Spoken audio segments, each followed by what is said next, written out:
Imagine a political entity exists on the ground. It has a parliament, a government, its own currency and internal security institution. Yet, despite all of this, the international community refuses to recognize it and insists that it must return to a state that has effectively collapsed for more than 3 decades. This is the reality of Somaliland. Geographically, it lies within the territory Somalia. Since 1991, has functioned as an independent state de facto.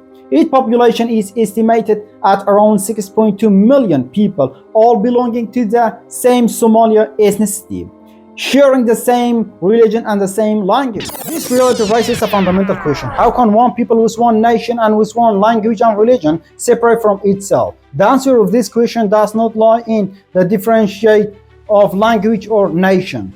Instead, it lies in history, politics, and legacy of European. Before independence, Somaliland was under British colonial rule, while the rest of Somalia was governed by Italy. Like all colonial power, each administrative applied the governance model to maintain control. British adopt a system closer to decentralized administrative, allowing a limited authority to local actors. In contrast, Italy administrative impose a strictly centralizing system, concentrating all political and administrative power in the capital under direct colonial control. These different colonial systems did not disappear after independence. Instead, it left deep political and institutional consequences. While the Somalia unified in 1960, the new state quickly began to fail due to these reasons. Incompatible administrative system, political corruption, clan-based conflict, and recurring internal wars. Ultimately, these factors lead to collapse of the Somalia central state. A similar pattern can be observed in Kurdistan, where colonial power divided the region into 4 separate parties. This division later produced long-term political fragmentation, internal conflict, and persistent demand for autonomy and independence. Following the collapse of Somalia in 1991, Somaliland unilaterally declared independence. From that moment, it began building a political and administrative institution.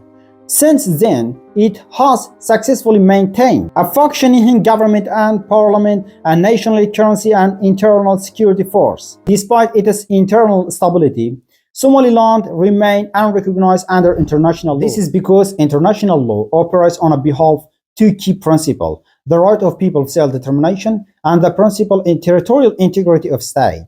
While the international law does not prohibit secession, international integration largely determined by political interest rather than legal merit alone. Until 26 December 2025, no state had recognized Somaliland as an independent country.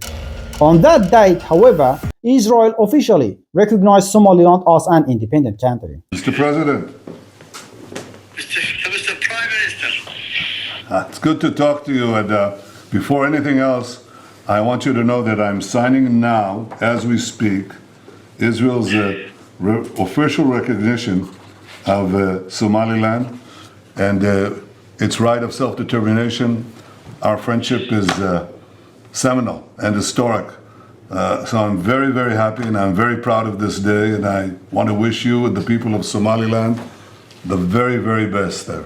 This recognition triggered a strong reaction. The federal government of Somalia firmly rejected this move, describing it as a violation of Somalia's sovereignty and territorial integrity. And several Arab countries, as well as original countries such as Turkey, condemned this recognition. This leads us to broader and more important question of this video. Why do international community and states refuse to recognize Somaliland? The refusal to recognize Somaliland, it's not about Somalia itself.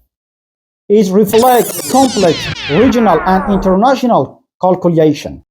Arab states oppose this recognition because they fear it could encourage separate movement in their own border, as many Arab face internal politics and territorial challenges. Turkey also opposes this recognition because it also fears that it could encourage Kurdish movement to declare their own independence country in their border. And Turkey also have a good relationship with Somalia, economic relationship and strategic relationship, and they also have military bases inside Somalia. So they will do everything to save Somalia united.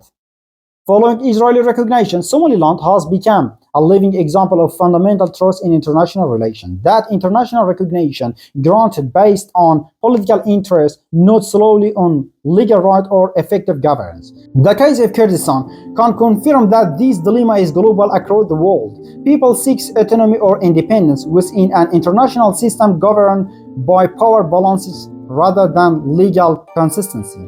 So the final question remains, will Somaliland become the beginning of new redrawing of border, or will it continue to exist as the state that lives in the shadows? Share your thought in the comment below.